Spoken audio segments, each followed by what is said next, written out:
నమస్తే రమగారు. నమస్తే జయ. రమగారు, భీష్మ ఏకాదశి ఈ హ్మ్. రోజు యొక్క విశిష్టత ఒక్కసారి. మాఘశుద్ధ ఏకాదశి. ఇది చాలా ప్రత్యేకమైన రోజు. ఏకాదశులు మనకి ప్రతి నెల 2 వస్తాయి. హ్మ్. శుద్ధ ఏకాదశి, బహుళ ఏకాదశి. 2 ఏకాదశులు సాధారణంగా ఏకాదశి నియమం అంటే ఉపవాసం ఉండటం, ఉపవసించటం, ఆహారం తీసుకోరు, బియ్యం తినకూడదని ఉంటుంది. మురాసురుడు అనే రాక్షసుడు ఈవేళ బియ్యంలో ప్రవేశిస్తాడని, ధాన్యం స్వీకరించకూడదని, అన్నానికి భిన్నం ఏదైనా రైస్ కాకుండా హుహు. ఉపవాసం చేసి విష్ణునామ సంకీర్తనతోటి రాత్రి జాగరణ చేసి ద్వాదశి నాడు పొద్దున్నే పారణ చేస్తే ఏకాదశి నియమం ఫలిస్తుందని చెప్తాం. విష్ణువుకి అత్యంత ప్రీతికరమైన రోజు. ఓకే. శ్రీ మహావిష్ణువుకి ప్రీత్యర్థమే ఏకాదశి ఉపవాసాలు చేయటం అనేది మనకి విధానం ముందు నుంచి ఉన్నది. ఒక్కొక్క ఏకాదశికి ఒక్కొక్క ప్రత్యేకత ఉంది. ఇప్పుడు మాఘమాసంలో వచ్చేటువంటి ఈ శుద్ధ ఏకాదశి మహాపర్వదినం అని చెప్తారు. దీనికి పూర్వగాథ, మనం దీన్ని జయైకాదశి, భీష్మైకాదశి అంటారు. హ్మ్. ఇవి ఏకాదశులు భీష్ముడి పేరు ఎందుకు వచ్చింది అనేది ఎప్పుడు ఈ రోజున స్మరించుకోవాలన్నమాట. భీష్మ పితామహుడు, ఇది ఎప్పటిది, మహాభారత కాలం ముందు కూడా ఈ ఏకాదశి ఉంది. ఆ తర్వాత కాలం నుంచి ఇది భీష్మ ఏకాదశి అయిందనమాట. ఓకే. భీష్మ పితామహుడు, మహాభారత యుద్ధం ప్రారంభమైంది. 10 రోజుల పాటు చండప్రచండంగా యుద్ధం చేశాడు. అతిరథ మహారథులందరూ మహాయుద్ధం చేశారు.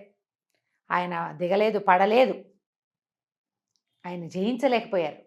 ఒక దశలో శ్రీకృష్ణ పరమాత్మ అంతటి వాడే, చక్రం పట్టను, ఆయుధం పట్టను, కేవలము సారథ్యమే చేస్తానని అర్జునుడికి మాటిచ్చి రథాన్ని తోలే కార్యక్రమాన్ని మాత్రమే పుచ్చుకున్నటువంటి శ్రీకృష్ణ పరమాత్మ కూడా ఇవాళ చంపేస్తాను భీష్ముడిని అని చెప్పేసి రథం మీద నుంచి దూకి చక్రాయుధాన్ని విసిరబోయాడు. అంత పరాక్రమవంతుడు భీష్మ పితామహుడు. అబ్బా!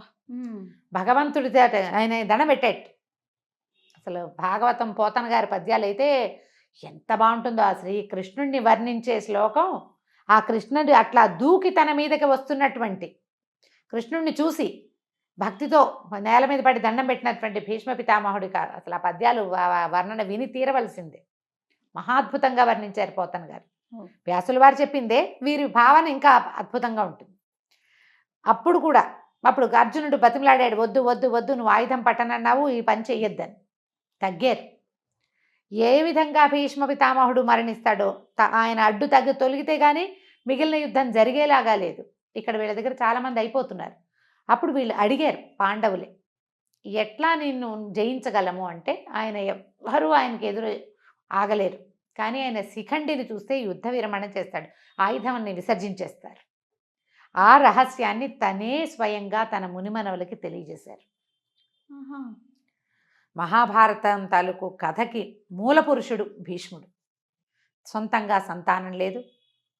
తండ్రి యొక్క మనమలు, అది కూడా క్షేత్రజపుత్రుడు. వాళ్ళు సహజంగా మనవలకు, తన తమ్ముళ్ళకి పుట్టిన సంతానం కాదు, క్షేత్రజ సంతానం అయినా కూడా ఆ తండ్రి యొక్క దాన్ని కాపాడడం కోసమే పితామహత్వాన్ని కూడా స్వీకరించాడు. తాత అయిపోయాడు కదా, ముత్తాత అయిపోయినా ఆయన సింహాసనాన్ని రక్షించే కార్యక్రమం నుంచి బయటికి రాల. శిఖండి దర్శనం గనక అయితే, అంటే నపుంసక దర్శనం అయితే నేను ఆయుధ విసర్జన చేస్తానన్నాడు. అందుకని యుద్ధం చేసేటప్పుడు శిఖండిని, ఈ శిఖండి ఎవరు, ఈయనతోటి నిరాకరించబడిన అంబ, ఆమె కాశీరాజకుమార్తె, ఆమె యొక్క ద్వితీయ జన్మైన ఈ శిఖండి స్వరూపాన్ని చూడంగానే ఆయన ద్రుపదరాజుకి సంతానంగా జన్మించింది ఆవిడ. ఆ శిఖండి కనపడేసరికల్లా ఈయన ఆయుధాన్ని విసర్జించేశాడు, బాణాలు వేసి కొట్టేశాడు అర్జునుడు. కానీ భీష్మ పితామహుడికి ఆయన యొక్క మహాద్భుతమైన చరిత్ర వల్ల ఇచ్ఛామరణ శక్తి ఇచ్చాడు తండ్రి. నీ అంతటా నువ్వు ఎప్పుడు కావాలనుకుంటే అప్పుడు మరణం వచ్చేలాగా. అప్పుడు ఆయన ఏమనుకున్నాడంటే, నేలను పడిపోతే శరీరం అంతా బాణాలు గుచ్చుకుపోయినాయి, పడుకునే పరిస్థితి లేదు. అంపశయ్య ఏర్పరిచాడట అర్జునుడు. బాణాలతోటి ఆయన శరీరం నేలకి తగలకుండా అట్లా గాల్లో ఆపి పెట్టేలాగా. ఆయన ఏమని భావించాడంటే, నేను ఇప్పుడు మరణించను, ఇది దక్షిణాయనం, ఉత్తరాయణ పుణ్యకాలం వచ్చాక అప్పుడు నేను మరణిస్తానని ఆయన ఉద్దేశపడ్డారు. ఆయన అనుకున్నట్టుగానే మార్గశిర మాసంలో భారత యుద్ధం మొదలైతే, ఇంచుమించుగా మార్గశిర శుద్ధ ఏకాదశిలే గీతా జయంతి అని చెప్పుకుంటాం. ఏకాదశి ద్వాదశుల్లో యుద్ధం మొదలైంది అనుకుందాం. ఏకాదశి కావచ్చు, ద్వాదశి కావచ్చు. కాస్త ఒకరోజు అటు ఇటుగా కొన్ని పాఠభేదాలు ఉన్నప్పటికీ మార్గశిర మాసంలో 10-11 రోజులు, 12 రోజుల్లో 11-12 రోజులు అంటే అక్కడి నుంచి 10 రోజుల తర్వాత 10వ నాటి యుద్ధంలో పడిపోయారు భీష్మ పితామహులు. అంటే ఆ ఒక 5 రోజులు ఏకాదశి నుంచి ఏకాదశి అనుకుందాం పోనీ, ఏకాదశి, ద్వాదశి, త్రయోదశి, చతుర్దశి, పౌర్ణమి, అవో 5 రోజులు. మళ్ళా పాడ్యమి, విధియ, తదియ, తదియ. చవితి, పంచమి, పంచమి, సప్తమి, షష్ఠి రోజుల్లో వీరు భూపతనం చెందారు, పడిపోయారు. అప్పుడు అంపశయ్య మీద చేరితే మార్గశిర నుంచి మధ్యలో పుష్యమాసం పోయి మాఘమాసం వచ్చేదాకా యుద్ధం పరిసమాప్తి అయిపోయింది, దుర్యోధనుడు మరణించాడు, ఇవన్నీ జరిగిపోయి వీళ్ళు పట్టాభిషేకం జరిగే సమయమో జరుగుతోందో అప్పుడు ఈ వీరు మరణించారు. అప్పటి వరకు ఆయన శయ్య మీద అట్లా ఉన్నారు. ఉత్తరాయణం కోసం సూర్యుడు ఉత్తర దిశ వైపుకి తిరిగే సమయం వరకు వేచి ఉండి ఆయన పూర్తిగా తిరిగాక ఉత్తర దిక్కుకి వాలిన తర్వాత అప్పుడు ఆయన అప్పుడు మరణిస్తే ఊర్ధ్వగతులు, ఉత్తమ గతులు లభిస్తాయి, ఈ జన్మానికి సాఫల్యం లభిస్తుందని ఆయన అట్లా ఉండిపోయారు. ఈ దశలోనే విష్ణు సహస్రనామాలు చెప్పారు. ఆహా. విష్ణు సహస్రనామాలు భీష్మ ఉవాచ అని ఉంటుంది. అవునవును, అవును. భీష్మ పితామహులు చెప్పింది. మా ధర్మరాజు తరచుగా ఆయన్ని సందర్శించి ఎన్నో ధర్మ సూక్ష్మాలు తెలుసుకున్నాడు ఆయన దగ్గర నుంచి.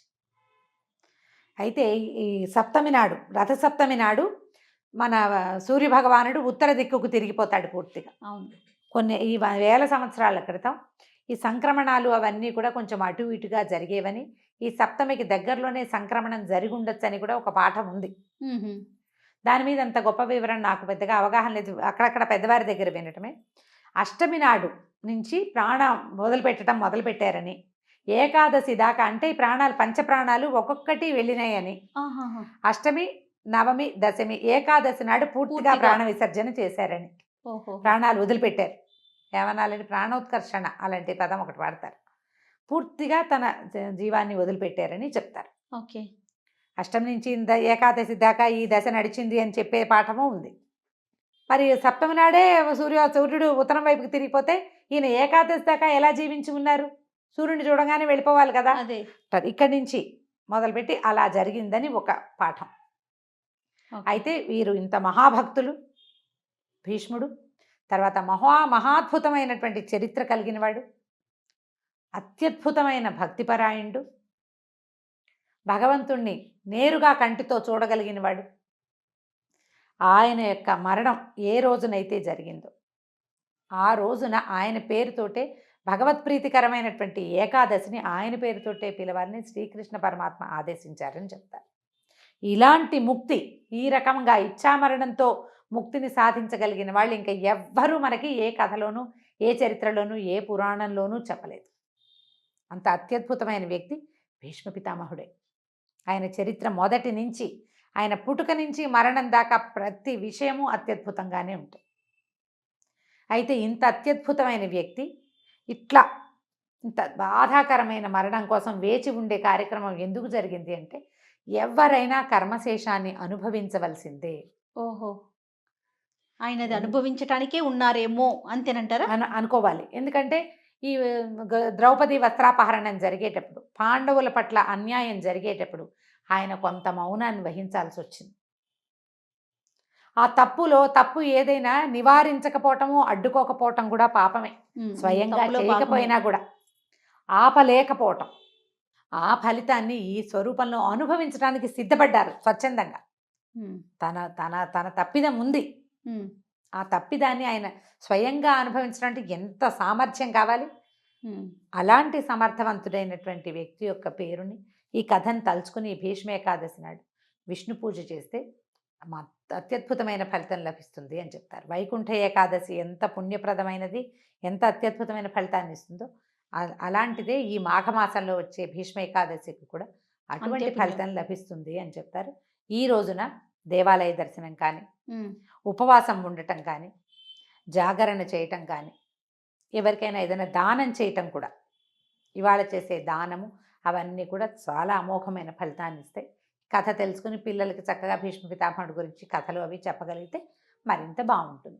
కృష్ణనామ ఈవేళ మొత్తం కృష్ణనామంతో మనం రోజంతా గడపటం, ఎవరితోటి పోరాటాలు యుద్ధాలు అవి చేయొద్దు, పోట్లాటలు లేదు, సాధ్యమైనంత మౌనం అవలంబించండి. భగవన్నామ సంకీర్తన చేస్తూ గనక ఉంటే ఏదైనా మనం చెప్పుకోలేము, ఏదో సంగీతం ఏదైనా వింటుంటే భగవన్నామాలతోటి అది కూడా మంచి ఫలితాన్ని ఇస్తుంది. కొంచెం ఇలా పర్వదినాలప్పుడు కనుక మనం కొద్దిగా జాగ్రత్త పడితే, శ్రద్ధ పెడితే మనకి భగవంతుడి సేవలో పాల్పంచుకునేందుకు అవకాశం లభిస్తుంది. నమస్తే రమ్య. నమస్తే జయ.